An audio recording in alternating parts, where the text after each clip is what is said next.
My name is Dr. Kevin Pecca. I wanted to make a podcast that exposes people to the true miracles of life and health. All the guests on this show have been specially picked because they bring something positive to the world. They have some of the most amazing and inspiring life stories. These people have a passion for living, healing, and leaving the world better than they found it. There is something inside these people that made them keep fighting through all the tough times, even when people told them it was not possible. They carried on and made their lives beautiful again. And now they are sharing their experiences with the world. This is the Expect Miracles podcast. Enjoy the show.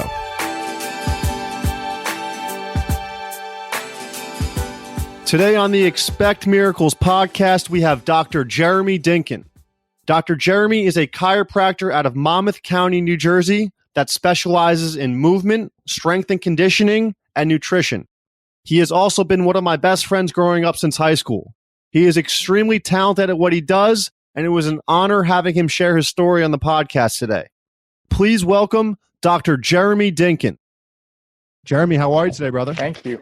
Good. Thanks for having me on, man. Absolutely. It's absolute pleasure and thrill to have you on the show. One of my best friends since, I think I met you sophomore year of high school. Yeah, I think you were fresh off the boat from California, I remember. I was always the new Cali kid. I met you at Smitty's neighborhood sophomore year because you just had hair down to your shoulders, just fresh from California. Who's this kid living the dream? Yep. High black socks. Oh. Jeremy, where are you from originally? Originally, I grew up in Newport Beach, California.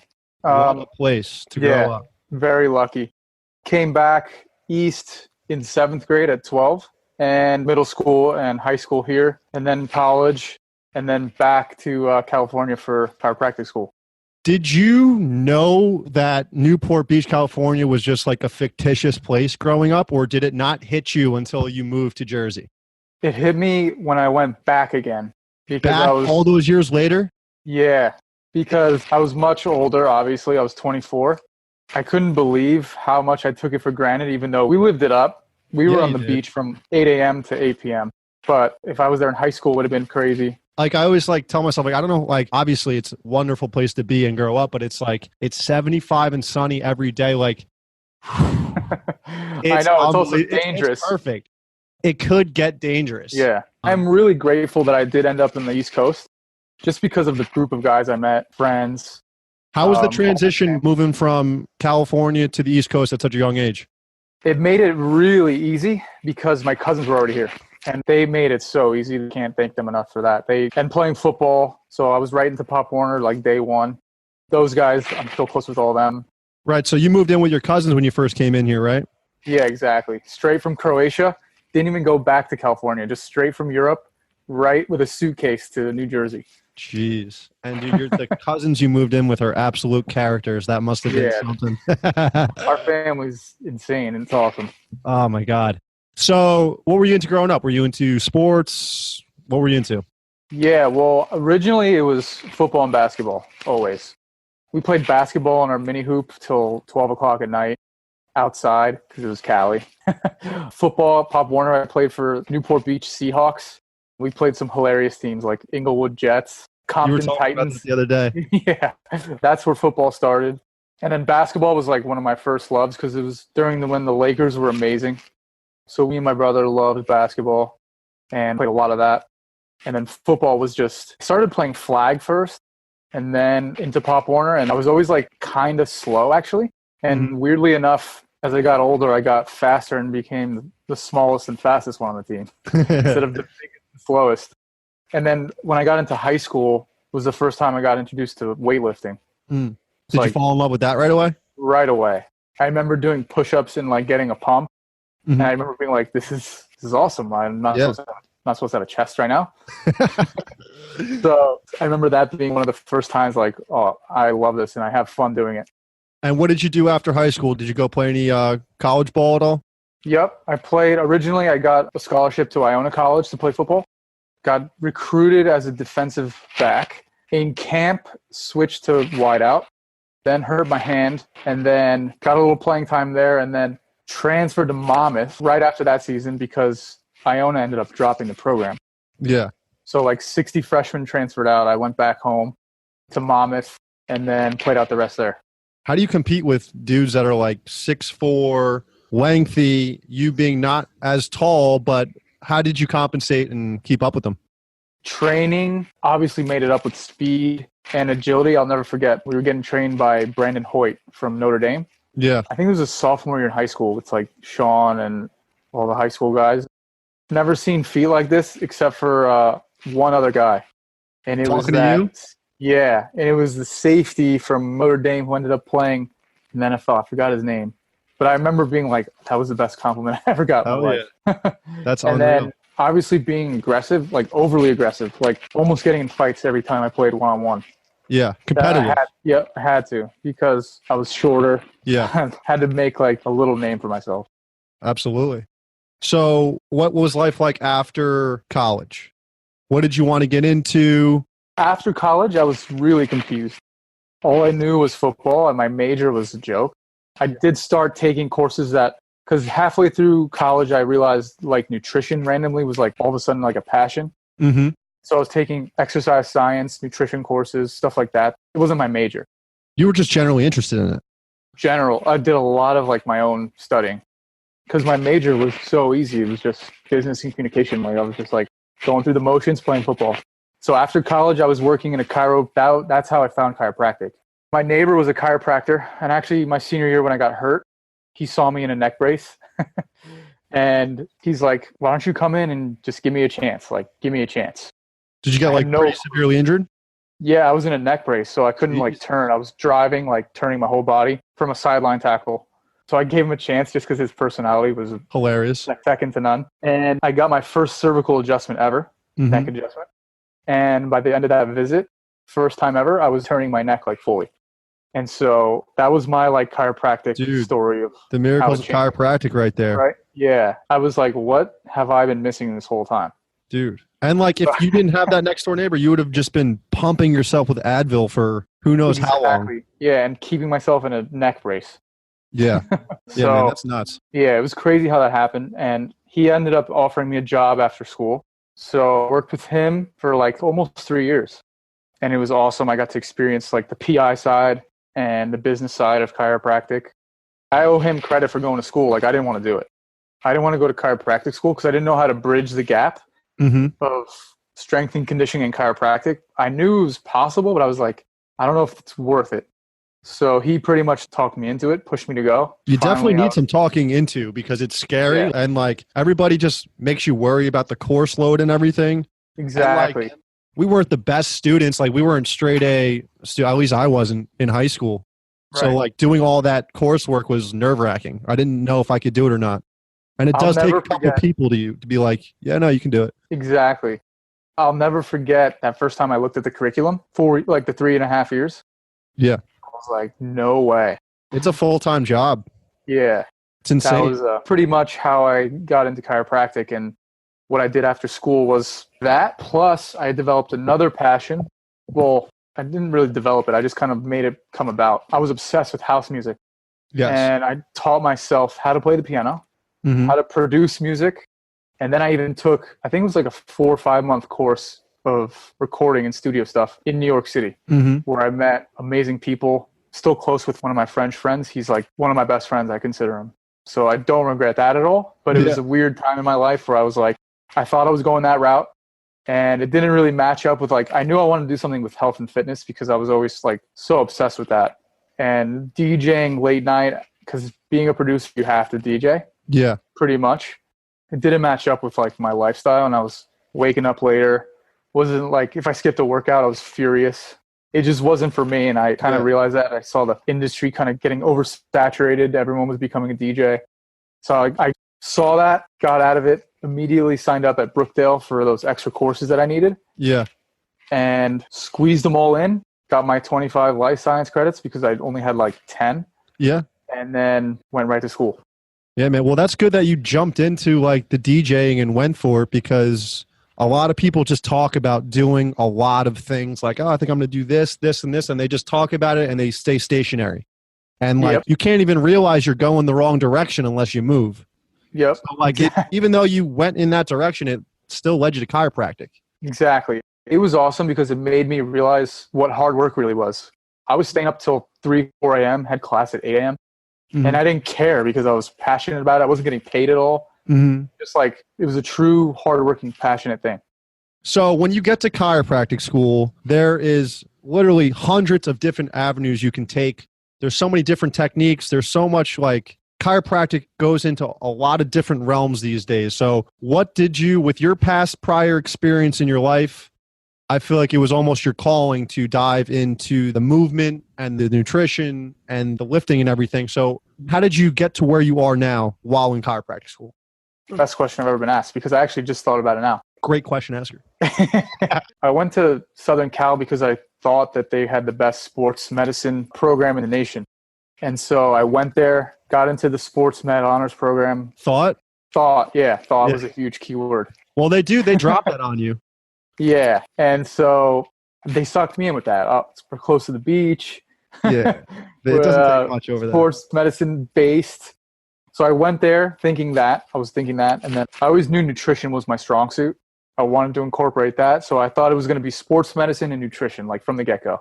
I knew working at a PI place, that was valuable for me because I knew that I didn't want to do it. Yeah. I knew that just wasn't my style. My personality just didn't fit. Because it's so easy to get roped into that after you graduate. And if you haven't had a taste of that, that could be very dangerous. Exactly. Not to say that there's anything wrong with that. No. There's people that do have good practice doing that, but there's also people in it for the wrong reasons. Exactly. And it's something that I'm just really thankful for because I knew that it wasn't for me. You can't do that type of work with what you're doing. You need to spend quality time with your patients now. Exactly. So actually, fast forward to first term, second term, third term, I'm still like thinking sports medicine. I'm still thinking nutrition. And then I started like thinking Olympics. I was like, I want to do something with that. Maybe I always had a dream of working in Croatia. I was like, maybe I can go to do the Croatian soccer team, be one of them. Yeah, like do something in Europe maybe for like the club teams. And then as I slowly got farther and farther, diving deep into the rabbit holes, I didn't even know really how rehab worked, to be honest. I loved training. I loved nutrition. I loved all that stuff. To be honest, like rehabbing and like blending movement-based rehab and treatment to injuries was like brand new to me, even halfway through school. So a couple light bulbs went off when you started learning about that? Big time. And I was like, like seems like I would love this stuff. And who can I say first inspired me? I think it was Dr. Fanning, actually. He's the man. He was on the podcast. Yeah, he's amazing. I still talk to him all the time. He actually helped me out with a concussion seminar like thing that I'm going to do. So he's one of my favorite contacts. Did it help you nurse or rehab back to health some old football injuries that just were kind of nagging you? Yeah. Yeah? Well, I got into powerlifting after football because I still needed some type of competition. And even though I still haven't competed, I think my first one actually is going to be in November. Beautiful. But I got really into powerlifting and lifting heavy and pushing myself even through school. Like that was like my stress relief. And did you feel any old football stuff show up when you were doing that? Yeah, so that's what I'm getting into. My hip was like, like I didn't even know really what was going on. And it was weird because I was in school and I was learning about all these injuries. I was just pushing past it. Yeah. And I still didn't know about the rehab world. So like I was just like more weight, keep going, had no idea about programming. And then we went to Europe for my 2-week break. There's no powerlifting there. So yeah, I took a nice break from lifting, probably like 12 days of just body weight stuff and swimming. Mm-hmm. And I got back to the weights and my pain was gone. Yeah, unreal. Like, obviously, I was loading something that didn't want to be loaded right. Yeah. So that made me realize I got to take a step further and take a deeper look at like what was going on biomechanically. That's when I really got into like applied biomechanics. And I was like, wow, this is like a topic that I could read for hours in a row. And actually the first lady who I worked with in Manhattan Beach, she showed me the book's anatomy trains. Yeah, it's huge. And, oh God, opened my eyes to a completely new world. Yeah. She was showing me soft tissue stuff that I had no idea about. Yeah. He was getting a lot of powerlifters too. So I was like, oh, this is perfect. Started slowly making my niche like that route. And she was awesome. She taught me how to adjust better. She taught me all these soft tissue treatments. She had a lot of athletes. She had this like ARP wave. It was like stim with movement. That was cool. So I learned a lot from her. And then back to Dr. Fanning, who's now like sports medicine, like got a lot of letters in front of his name now. A lot. He's a diplomate. Like he's the man. Yeah. He got me in touch with Dr. Gonzalez. in Huntington Beach, Sebastian. Yeah. And I reached out to him. He was insanely nice right away, really wanted to help me out. So I started shadowing him and then I ended up doing my clinical internship with him. Mm-hmm. Like, he really opened my eyes. I was like so confused because I was like, how are you applying exercise to a cervical radiculopathy? Like nerve pain, sharpshooting pain down the arm, couldn't feel the fingertips. And he went right to an exercise. And I was like, what the hell is going on? Really opened my eyes. And I would ask him all the time because I didn't register for a while. And so he was giving patients exercises. People were coming in with nerve pain, shooting pain down the arms, and he was giving them exercises and the nerve pain was going away. Yes. Or which like is what you don't see in chiropractic school usually. Exactly. Or like nerve offloading, which I had never heard before.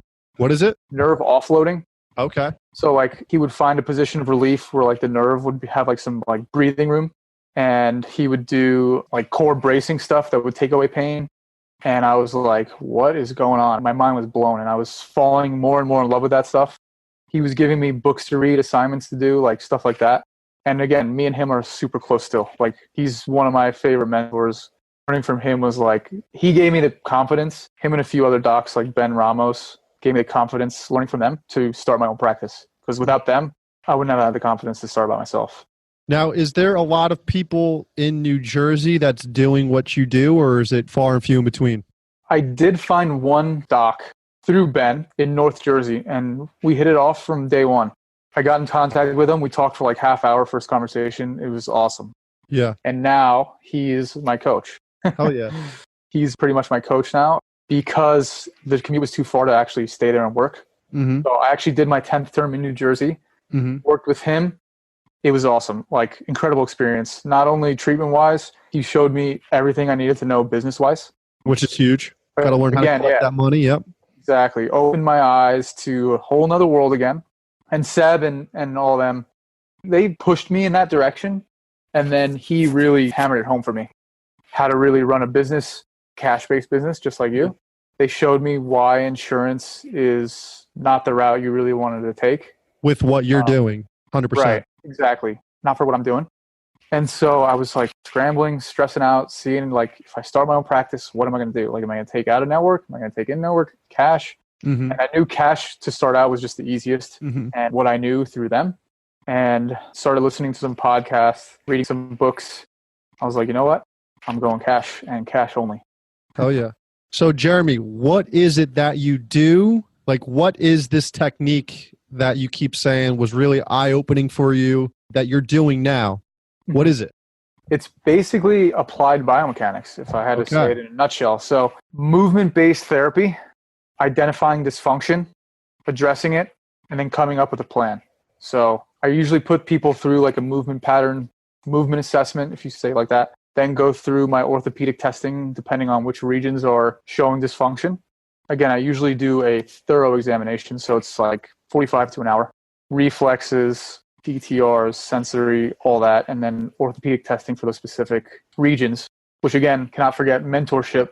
Everything orthopedically and deep biomechanics that I learned was from Dr. Murray in Santa Monica. Walking textbook, Dr. Kim too. She was the one who got me in that, and she works with him. She's been an incredible mentor and friend. Both of them together, working with them. I did my 8th and 9th term with them. About Dr. Kim Algeri? Yes, from Freehold. Shout out to her. She's an amazing person. Finest. Yep. Yeah, she's great. She is great. And she pushed for me to get in there. Like, he doesn't take that many interns. Oh my God. And I would literally be in there. The minute I got in there, I took my pen out until the minute I left. And I would bother him with questions. He actually encouraged me to ask more questions. I was like, I'm running I got him, pal. I got him. So his biomechanic teaching and like orthopedic testing, which they don't teach you in school. Oh my God. It pushed my diagnosing skill like through the roof. Things to look for, what things are commonly mistaken for, patient presentations, all of that. I mean, he teaches the diplomate courses. So like I kind of stay in touch with him. I should probably talk to him more. But he was one of my favorite mentors as well. So, Jeremy, who comes into your office? I know it's not just athletes. I know it is athletes. It can be anybody, right? Anybody with any type of pain, because they're obviously doing something in their everyday life that they're feeling the way they're feeling. So you have all walks of life coming into your practice. It's not just athletes and everything, right? Right. No, I mean, that's my favorite just because that's who I am. And I still consider myself an athlete because I do the powerlifting. I do like as much athletic stuff as I can. And being around that reminds me of how much I love it. But no, that's not everybody that walks in. Realistically, it's more, I would say 30s to 50s weekend warriors. Both of my mentors actually made me narrow down my client base that I wanted to target. And I couldn't narrow it down to just one. I just came up with two.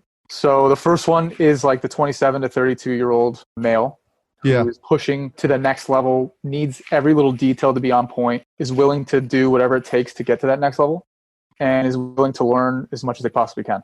The second one is like the 42-year-old female who can't really figure out what the aches and pains are, wants to get active, wants to be in the gym. That's huge. That's so many people. Exactly. And like a couple years after pregnancy, let's say they have a kid at like 32, 35, and like now they're 37, they're still not fully like back in it.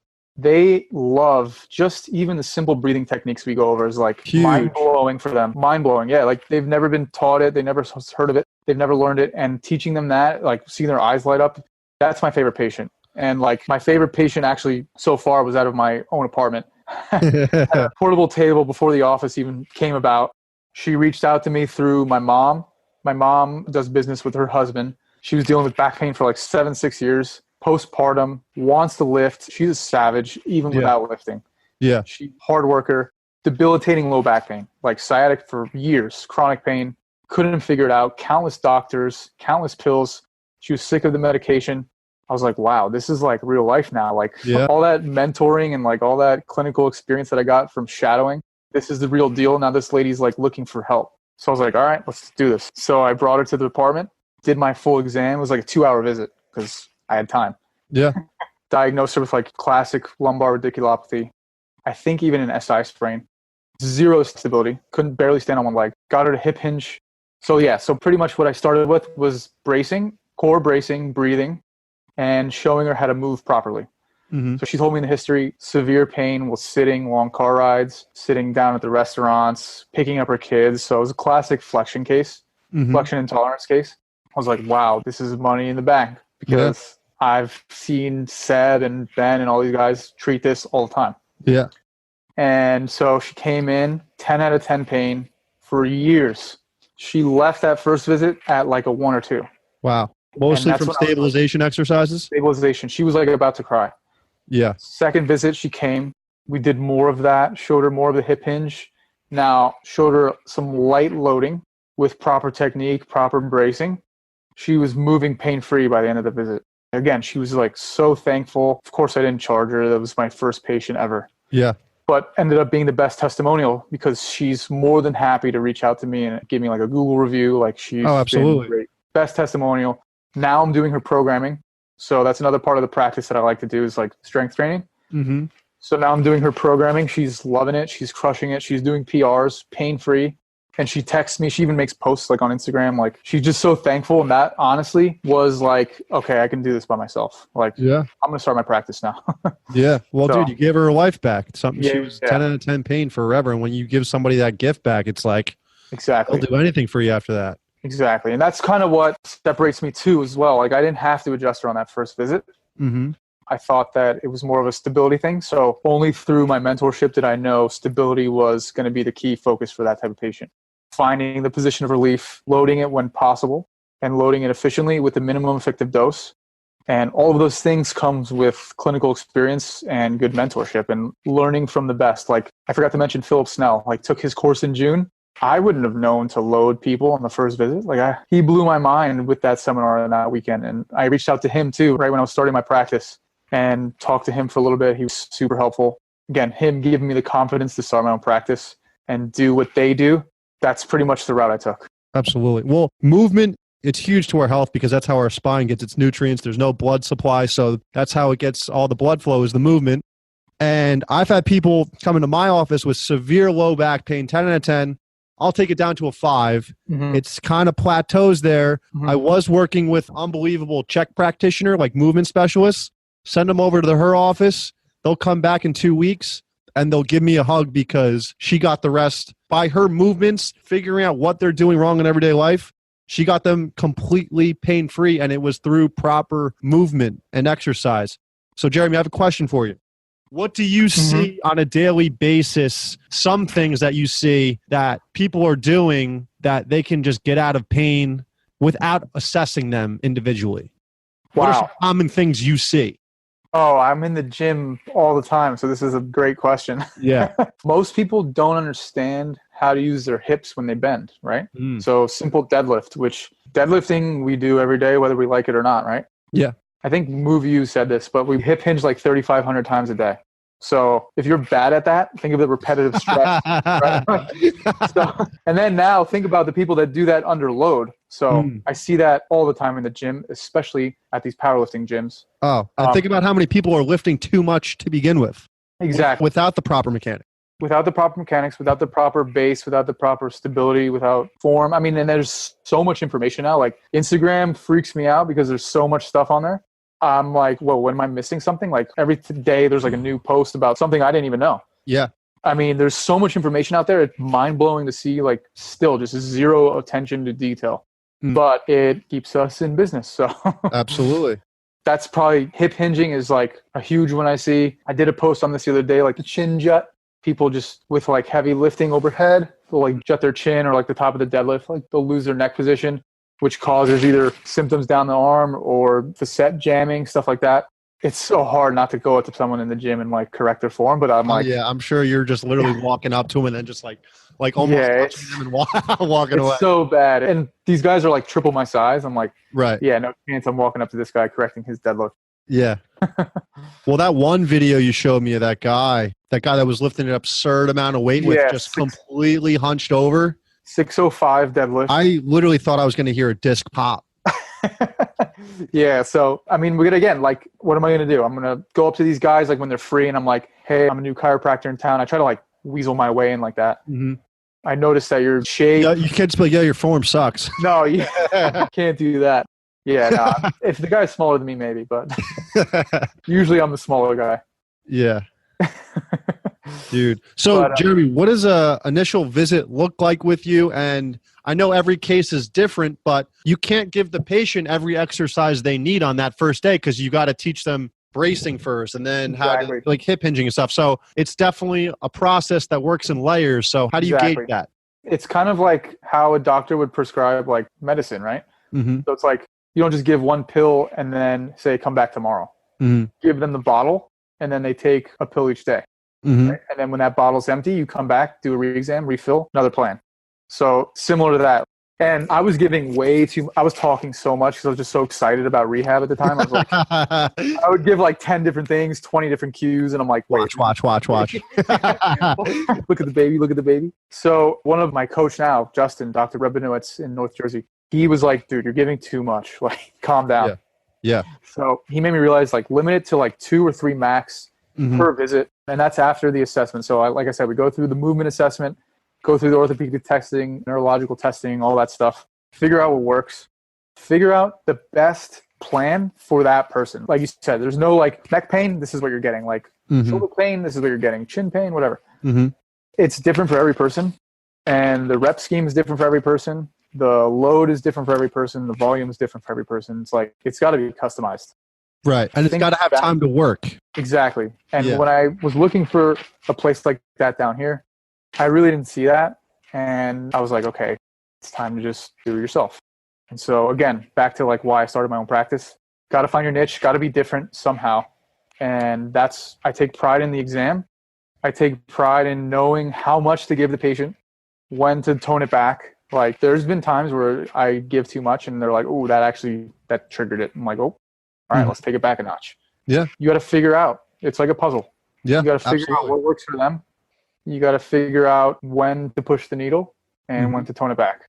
And that is just from my short experience so far has helped me tremendously. So do you ask the person what their diet and nutrition's like on the intake? Absolutely. Yeah. So goal dependent is what the practice is based on. So I'll ask them like, what's your goals? First and foremost, that's all I care about. What is your plan? Like, do you want to lose weight? Do you want to play in the NFL? Do you want to like whatever it is? Yeah. I got to know that so that I can scale the long-term goal, right? Getting people out of pain is just the first part. And that's probably the easiest. getting them to buy in and come and adhere to a plan and stick to it long term and build that resilient body that's the hard part. So through coaching, actually, I got better at this. Is like giving that talk.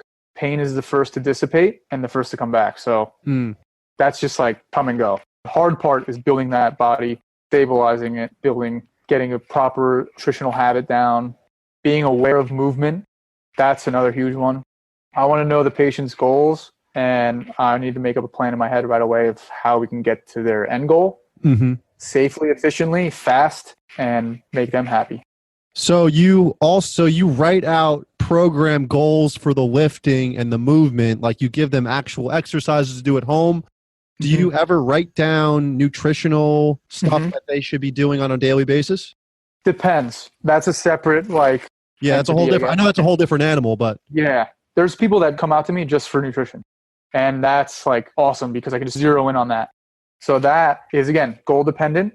I make them track for 3 days just to see what they're getting in, because some people are like, hey, I'm stuck at this weight, I can't lose, or I'm up and down, or I'm eating like 5 calories a day and I can't lose weight. So I'm like, all right, let's see what you're eating. 3 days, make them track. I get it back, kind of do some rough estimates of like how I'm going to do it. And then I ask them all, like, what's your favorite food? What do you prefer? Do you fast? Like, what time do you eat lunch? What's like your job like? Is it stressful? Do you have time to like mindfully eat? Sit down, put the phone down, like all that stuff matters. And recently I went to a seminar with Ben Pekulski, who's ex-bodybuilder. He actually helped me change my focus on nutrition. He opened my eyes up to the parasympathetic response and how important it is to the system. Rest and digest, right? So if you're constantly on the go and you're eating in 2 seconds and like you just don't even think about what you just ate, you just literally throw it down your throat. Yeah, so you're going with this. Yeah, it's like, whoa, hold on. Pump the brakes. Let's slow down. It's breathe. like you're still in fight or flight, but you're eating. Exactly. And that can do some gut damage. Yeah. And I never thought about that. Yeah, the stomach gets irritated. You can't really, your bowels are not great. Like rest and digest is your body's relaxing. You're letting it digest. You're letting it pass through and get rid of the stuff it doesn't want. So it all starts with eating. And in today's society, everybody's fast paced, on the go, like meal prep, shove it down your throat, go. Like nobody's even thinking mindfully about what they're eating. So that again, you just said it perfectly. Right? I had this one woman on the podcast where she tries to get people to understand, like, you don't have to meditate with your food, what she was talking about, but like taste your food. Like, exactly. Like just sit down, appreciate the meal. Like nobody does that. It's wild. No, it's really wild. And when I started doing it, I realized how cool and important that is. I was like, usually I'm like calories in, calories out. That's pretty much it. Blah, blah, blah. I'll have 4 boxes of cereal if it fits my macros. Yeah. Like I was in that boat. And then he opened my eyes like big time. And I started going lower carb, higher fat. Tried it out. I was super high carb and eating whatever fit in my calorie box just because I had goals of hitting for like muscle building and powerlifting. Then when I really sat down, I was like, wait, let's think about health for a second, right? So I started taking into account the parasympathetic nervous system. Now I barely eat after my workouts because that's full sympathetic drive. And I was crushing a shake immediately after, which they tell you to do. That's interesting. So you're still in the sympathetic fight or flight after your workout because you're so ramped up, like the digestion won't calm it down because the body needs time to process after the workout? Exactly. And that was one of the huge things I took away from the seminar. It's like, give yourself a chance to come down. You don't have to meditate, like you said, but like, what do they recommend? A hot shower. Okay. He does recommend like meditating or just bringing everything back down to a parasympathetic state. Right. So for me, it's like so you saying like shower. Yep. Get out of the workout mode. Exactly. Get into it. Even like in between sets, like I'm deadlifting heavy weight, right? And you're like gearing up for this heavy weight. So your sympathetic is like immediately after I take out my headphones and I literally try to meditate and breathe super slow. That is what they taught me in the seminar. Mind-blowing and life-changing. Dude. You feel more focused. You get more output. It's like crazy. Just be present, bro. Exactly. And the same thing with eating. Like I stopped shoving food down my throat. Like I would eat 4 servings of oatmeal with chocolate chips, honey, apples, cinnamon, all that stuff in 2 seconds because I was in a rush. It's like my stomach would kill me. And I'm like, I'm not allergic to gluten. I don't have an excuse for this. So I started doing that. Now I wait about an hour and a half to even have my protein shake. Again, when I'm eating lunch at work, put the phone down, just slowly eat. Don't swallow it whole. Think about, like, calm your brain pretty much. Dude, my days are so much better, and I know this because I don't do it every day. There's a little journal called the 5-Minute Journal where, like, you open it up, it takes you to a page, you write down, like, 3 things you're grateful for, 3 amazing things that you want to happen today, and, like, 3 affirmations. And it takes 3 minutes. 3 minutes. And you write it down. I swear to God, my days are so much better. Take the time, write that down, then start my day instead of waking up, showing up at the office, and going. It's disgusting how much better my days are. That's awesome. 3 minutes. Yep, exactly. It could change your whole day, week, year, month. 100%. It's crazy. And actually, the guy from North Jersey, Dr. Justin Rabinowitz, he would have Friday meetings with us, right? And we would start every meeting off by saying something positive about yourself, something positive about someone else, and a goal you'd like to achieve, stuff like that.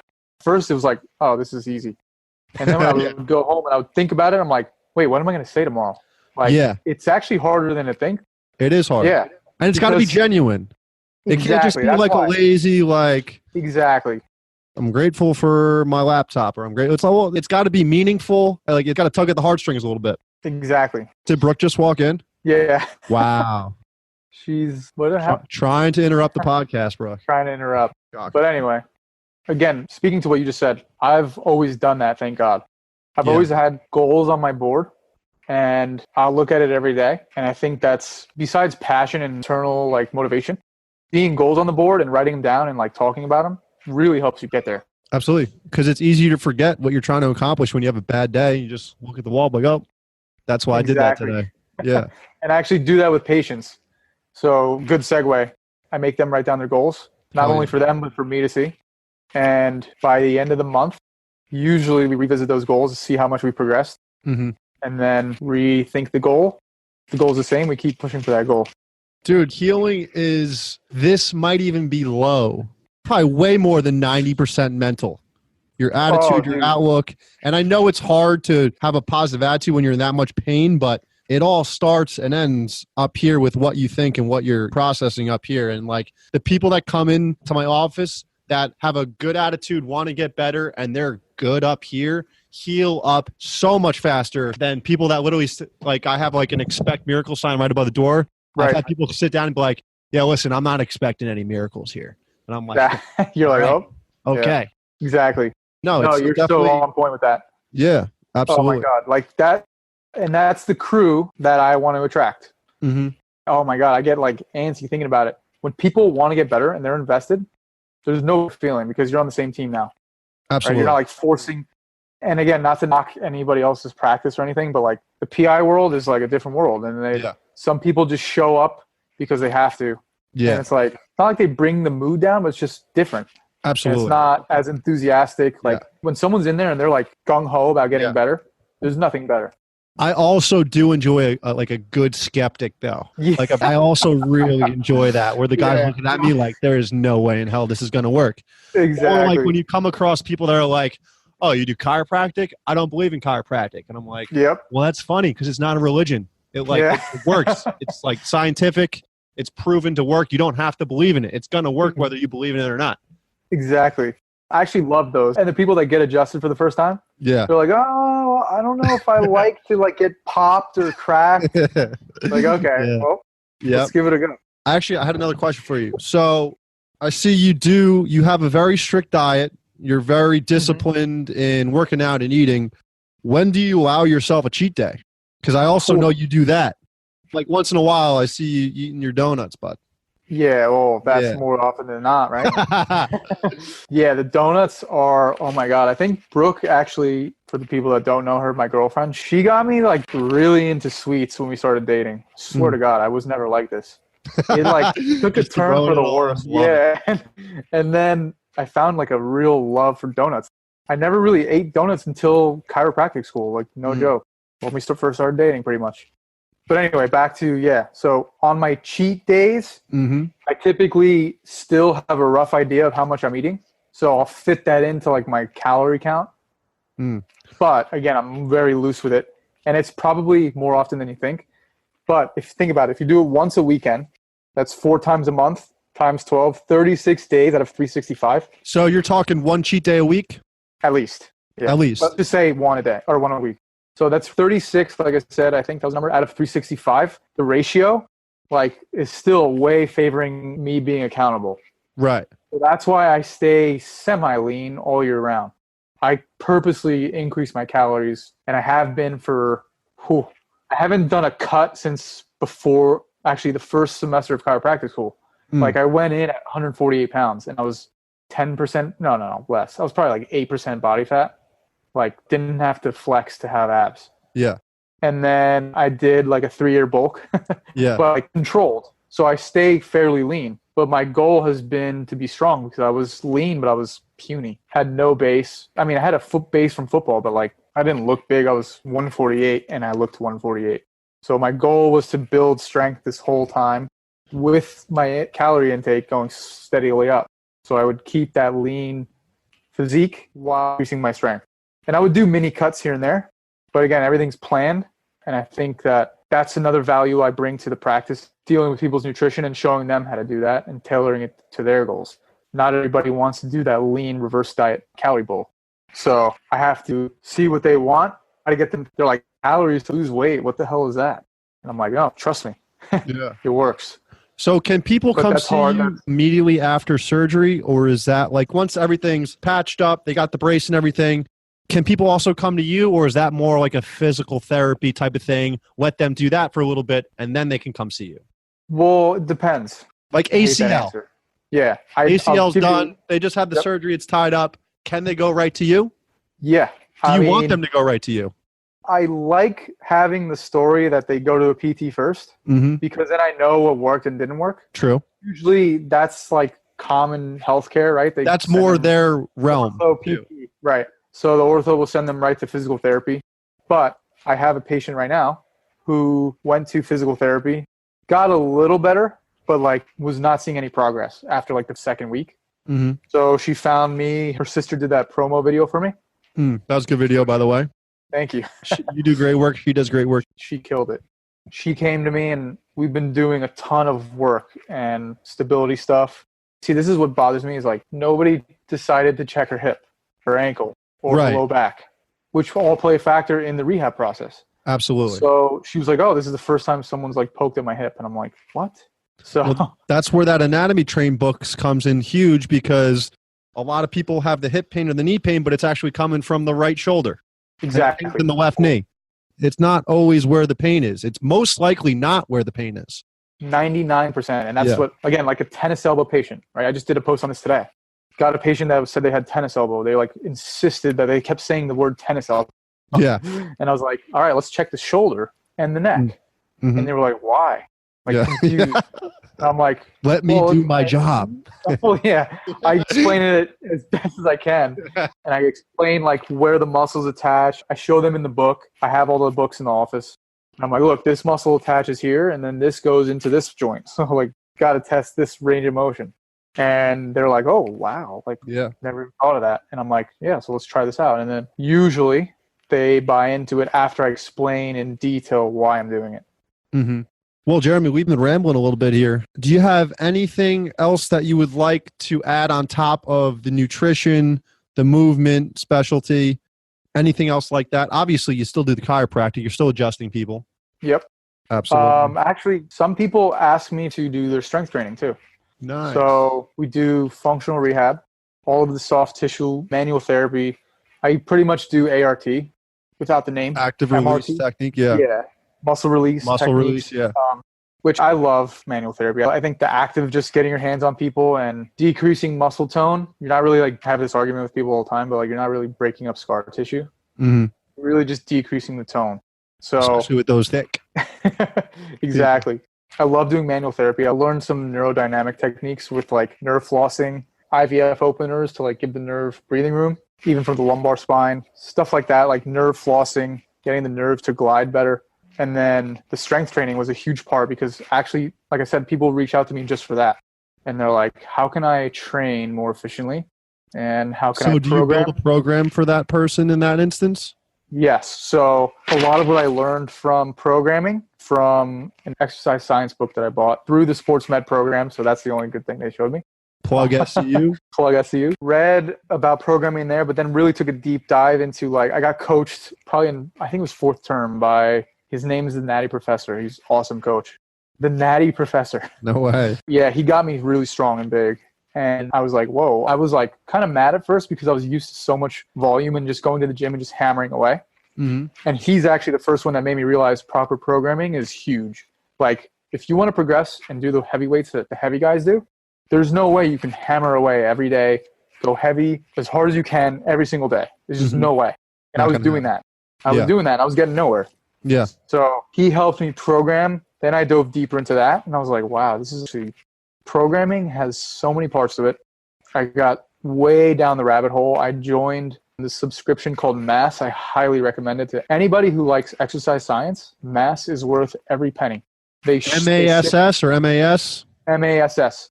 They sift top guys of the exercise science world, sift through all of the latest research. Wow. Write about it, make it easy to read, easy to understand. Was it like a website or? Yep, Mass, MASS. Awesome website.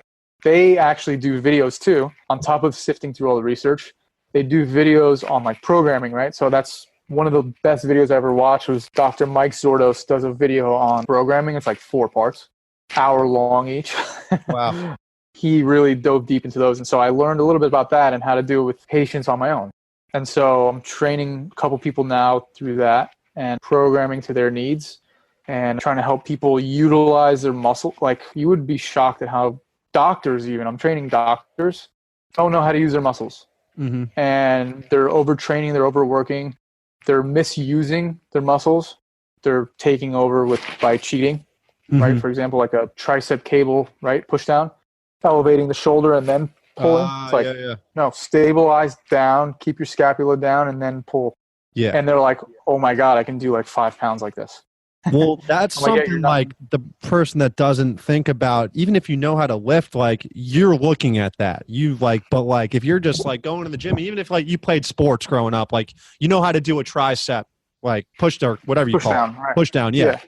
You get older, you're just like, all right, you just start going. You just forget. Yep. And like, exactly. I'm sure like a lot of people forget. And like, that's why it's so beneficial to have someone like you that like, obviously, like once you tell them like, oh yeah, I knew that, but like people just get so caught up in a routine that they forget. Exactly. And so I think that's another one of my favorite things I'm passionate about. I lift 5 days a week consistently. It's my favorite part of the day. Maybe. Now it's more the business, but yeah, I really am passionate about it. And showing people how to do it properly is the best gift on earth. And being able to show them, like I would say 95% of the world trains really hard, but are they training efficiently? And learning from my mentors and going to seminars and learning how to utilize all these techniques and proper biomechanics, applied biomechanics, stability stuff, mobility stuff to put yourself in that position to grow and perform and push it past where you were before. I think, again, that's why I started the practice, because that's another huge part of it. And I think, in my opinion, the stronger you are, the more resilient, the less risk you have of injury. So, yeah, that's why I love that stuff, and I can teach that all day long. I had a client till 9:30 p.m., and I was like grinning ear to ear. Yeah. I don't care if I'm working 15 hours. Like, whatever. That's fun for me. Yeah. Yep. Yeah. So, Dr. Jeremy, where can people find you online? Where's your practice located? And how do people get a hold of you if they want to schedule an appointment? The practice is currently in Eatontown, New Jersey, 20 Meridian Road. They can find me at RSM Athlete Doc on Instagram. And my website is www.rsmsportsmed, SPORTS, sports with an S, MED, med.com. Beautiful. Yep. You can book a free session to get a feel for if you guys feel like it's a place for you. I do a 30-minute free discovery visit, I call it. And we go through like a half exam, right? Just to see if like you really like it, if I can help you. If not, I can also help by referring you out somewhere, like to someone like you. Another chiro that I trust, who maybe someone's dealing with some upper cervical stuff that maybe is better with you, you know? Yeah. So discovery visit is more just to see if you're a good fit, and it's free. No one loses out on anything. And 10% off if you listen to the podcast and you want to... Way more. Way more. So, Dr. Jeremy, I like to ask all my guests at the end of the show, what is one piece of advice that has really resonated with you over the years that you would like to gift the audience? Could be absolutely anything. Wow. Oh, Whoa. 2 people have told me this since I started my practice, and it changed my practice from seeing 1 person a day to like 5 or 6. Love that. Which is still small, but like for me, that's a lot. Well, you're not spending 10 minutes with... Exactly. You're spending at least an hour, right? At least an hour. Yeah. It's a cash-based practice, just like That's you. a full day right there, seeing 6 people. Right. I charge significantly more, I guess, and not even that much as I'm starting out, but like it's not going to be a $20 copay. Yeah. I just don't feel like that's what I bring to the table. But again, back to what I was going to say. I went from seeing 1 person a day, sometimes 0. I was just starting, right? You're doing a ton of free patients, so those don't count. Networking is by far the best thing you can do for any business. And putting yourself out there, meeting people, making relationships. I've joined like 3 or 4 gyms because that's the crew I want, and that's who I resonate with. That's who I can empathize with. That's who I talk to all the time about any topic. I go hang out at CrossFit gyms. I don't care if I'm annoying. I'm trying to make new friends. And I stumble into the wrong places sometimes. I'm like, oh, this isn't the CrossFit gym. They're like, no, we're a personal training gym. Like, can I help you? And I'm like, oh, perfect. And then I make a new friend. Yeah. And that person comes in or they send a friend. Like, networking has been by far, and I got to give credit to Ben Ramos and Justin Rabinowitz. Both of them really pushed me on that one. Almost like getting mad at me to network more. And if I can give anybody advice for any venture, network as much as you can. I'm a shy guy, so like talking for me to random people is kind of nerve-wracking. So beating that fear and like going out and just making new friends, talking to people, it actually is way more fun than I thought. You end up talking for way longer than you think. Like at that personal gym I walked into by accident, we ended up talking for like 45 minutes. Yeah. And who knows, like that's a good lead. Yeah, man. And just keep meeting new people, keep networking, put yourself out there. And if you want to grow a business, that's the easiest way. Yeah. Beautiful. Well, Dr. Jeremy, thank you so much for coming on. Appreciate your time. Of course, man. Thank you. Would love to have you on again anytime awesome, soon. Absolutely. And, I'll talk to you soon, brother. All right. Thank you, sir. Keep killing it up there. Keep going, bro. Thanks for having me, man. All right. You got it. Later. All right. Thank you, everyone, for listening. If you enjoy the podcast, subscribe, give us 5 stars, and leave a review. It really helps boost the podcast and spread the good word. My chiropractic practice is located in West Orange, New Jersey at Montclair Upper Cervical Chiropractic. You can also find us on Facebook at Montclair Upper Cervical Chiropractic. All of my information is on my website at drkevinpecca.com, drkevinpecca.com. You can subscribe to my YouTube channel at Dr. Kevin Pecca for podcast episodes, patient testimonials, and educational videos. I have daily affirmations and inspirational quotes on Instagram at Easel Affirmations, EASEL Affirmations. And if you have any questions, feel free to email me at drkevinpecca@gmail.com, drkevinpecca@gmail.com. Thank you, everyone, and have a great day. Cheers.